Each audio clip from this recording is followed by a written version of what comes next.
Welcome to a fireside reading of Wuthering Heights by Emily Brontë, Chapter 16. About 12 o'clock that night was born the Catherine you saw at Wuthering Heights, a puny 7 months child, and 2 hours after the mother died, having never recovered sufficient consciousness to miss Heathcliff or know Edgar. The latter's distraction at his bereavement is a subject too painful to be dwelt on. Its after effects showed how deep the sorrow sunk. A great addition, in my eyes, was his being left without an heir. I bemoaned that as I gazed on the feeble orphan, and I mentally abused old Linton for what was only natural partiality, the securing his estate to his own daughter instead of his son's. An unwelcomed infant it was, poor thing. It might have wailed out of life, and nobody cared a morsel during those first hours of existence. We redeemed the neglect afterwards, but its beginning was as friendless as its end is likely to be. Next morning, bright and cheerful out of doors, stole softened in through the blinds of the silent room and suffused the couch and its occupant with a mellow, tender glow. Edgar Linton had his head laid on the pillow and his eyes shut. His young and fair features were almost as death-like as those of the form beside him, and almost as fixed. But his was the hush of exhausted anguish, and hers of perfect peace. Her brow smooth, her lids closed, her lips wearing the expression of a smile.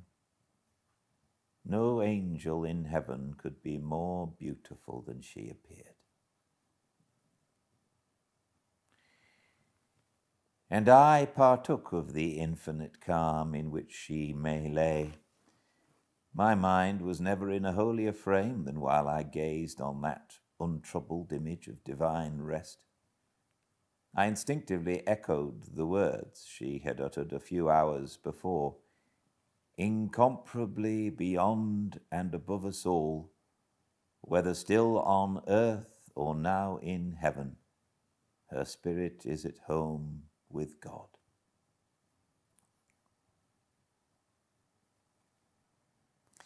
I don't know if it's a peculiarity in me, but I'm seldom otherwise than happy while watching in the chamber of death, should no frenzied or despairing mourner share the duty with me.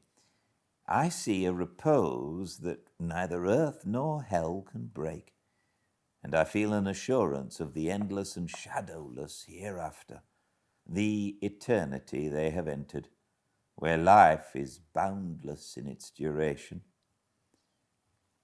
and love in its sympathy, and joy in its fullness. I noticed on that occasion how much selfishness there is, even in a love like Mr. Linton's, when he so regretted Catherine's blessed release. To be sure, one might have doubted, after the wayward and impatient existence she had led, whether she merited a haven of peace at last. One might doubt in seasons of cold reflection, but not then, in the presence of her corpse. It asserted its own tranquillity, which seemed a pledge of equal quiet to its former inhabitant. Do you believe such people are happy in the other world, sir? I'd give a great deal to know. I declined answering Mrs. Dean's question, which struck me as something heterodox. She proceeded, retracing the course of Catherine Linton, I fear we have no right to think she is, but we'll leave her with her Maker. The master looked asleep, and I ventured soon after sunrise to quit the room and steal out to the pure, refreshing air. The servants thought me gone to shake off the drowsiness of my protracted watch. In reality, my chief motive was seeing Mr. Heathcliff. If he had remained among the larches all night, he would have heard nothing of the stir at the Grange, unless perhaps he might catch the gallop of the messenger going to Gimmerton.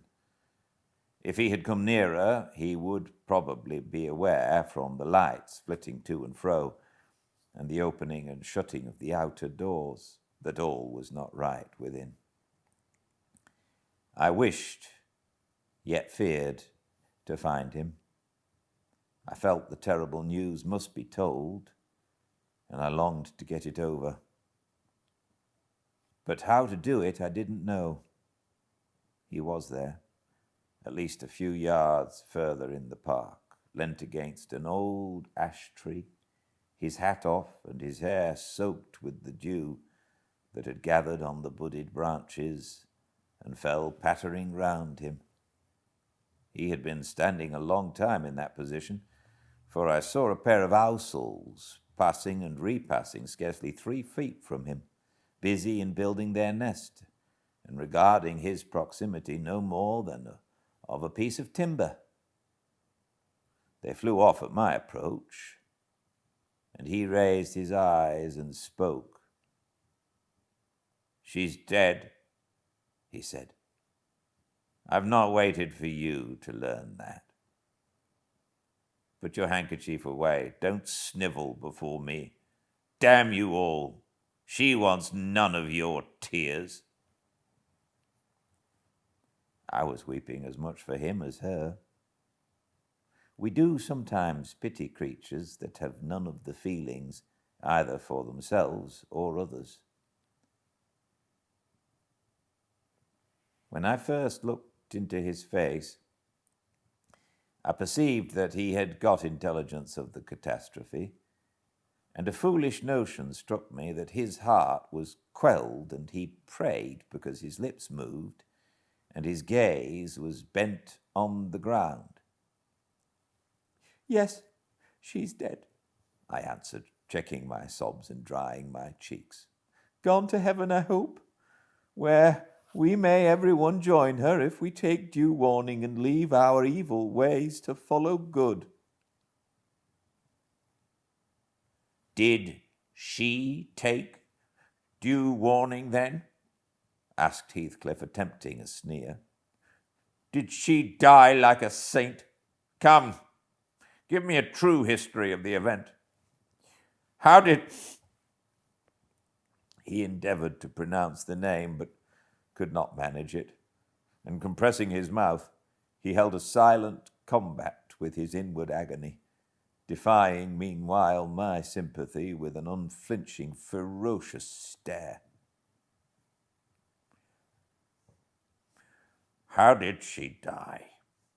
he resumed at last, fain, notwithstanding his hardihood, to have a support behind him, for after the struggle he trembled in spite of himself to his very finger ends. "Poor wretch," I thought, "you have a heart and nerves the same as your brother men. Why should you be anxious to conceal them? Your pride cannot blind God. You tempt him to wring them till he forces a cry of humiliation." "Quietly as a lamb," I answered aloud. She drew a sigh and stretched herself like a child, reviving and sinking again to sleep. And 5 minutes after, I felt one little pulse at her heart and nothing more. "And did she ever mention me?" he asked, hesitating, as if he dreaded the answer to his question would introduce details that he could not bear to hear. "Her senses never recovered. She recognized nobody from the time you left her, I said. She lies with a sweet smile on her face, and her latest ideas wandered back to pleasant early days. Her life closed in a gentle dream. May she wake as kindly in the other world. May she wake in torment, he cried with frightful vehemence, stamping his foot and groaning in a sudden paroxysm of ungovernable passion. Why, she's a liar to the end. Where is she? Not there, not in heaven, not perished? Where? Oh, you said you cared nothing for my sufferings. Then I pray one prayer. I repeat it till my tongue stiffens. Catherine Earnshaw, may you not rest as long as I am living. You said I killed you. Haunt me then.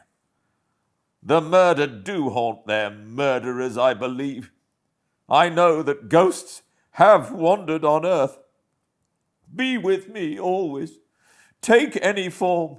Drive me mad. Only do not leave me in this abyss where I cannot find you. Oh God, it is unutterable. I cannot live without my life. I cannot live without my soul. He dashed his head against the knotted trunk and, lifting up his eyes, howled, not like a man, but like a savage beast being goaded to death with knives and spears. I observed several splashes of blood about the bark of the tree, and his hand and forehead were both stained. Probably the scene I witnessed was a repetition of others acted during the night. It hardly moved my compassion. It appalled me. Still, I felt reluctant to quit him so. But the moment he recollected himself enough to notice me watching, he thundered a command for me to go, and I obeyed. He was beyond my skill to quiet or console.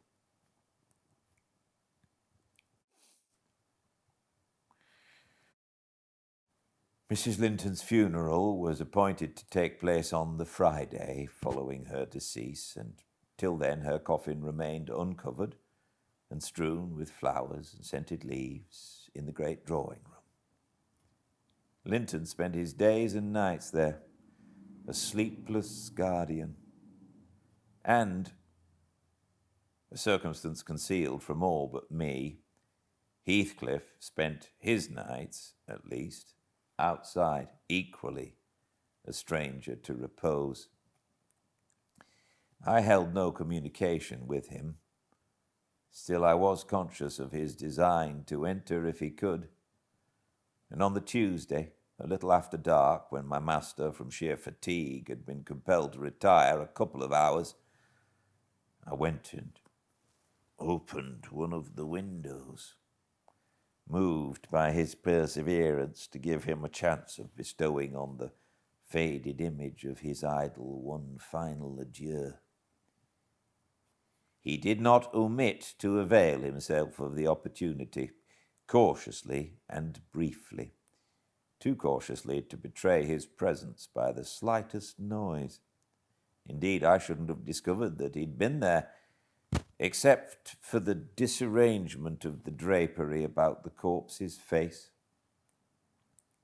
and for observing on the floor a curl of light hair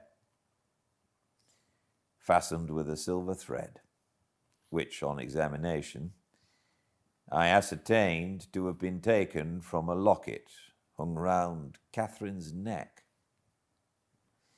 Heathcliff had opened the trinket and cast out its contents, replacing them by a black lock of his own.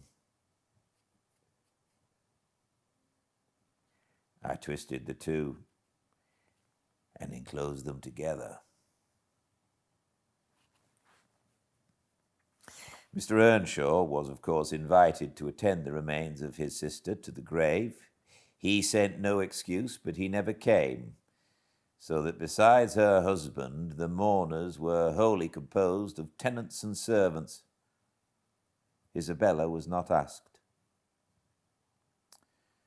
The place of Catherine's interment, to the surprise of the villagers, was neither in the chapel under the carved monument of the Lintons, nor yet by the tombs of her own relations outside. It was dug on a green slope in a corner of the kirkyard, where the wall is so low that heath and bilberry plants have climbed over it from the moor, and peat mould almost buries it. Her husband lies in the same spot now, and they have each a simple headstone above, and a plain grey block at their feet to mark the graves.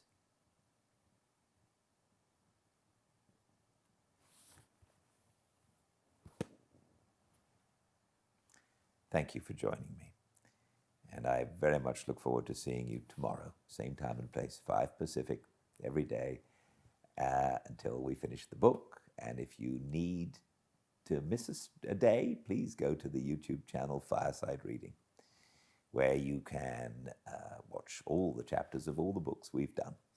And if you would like, it would certainly help if you were to subscribe and like and comment.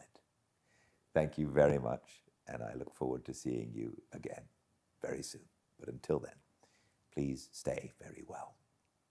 Good night.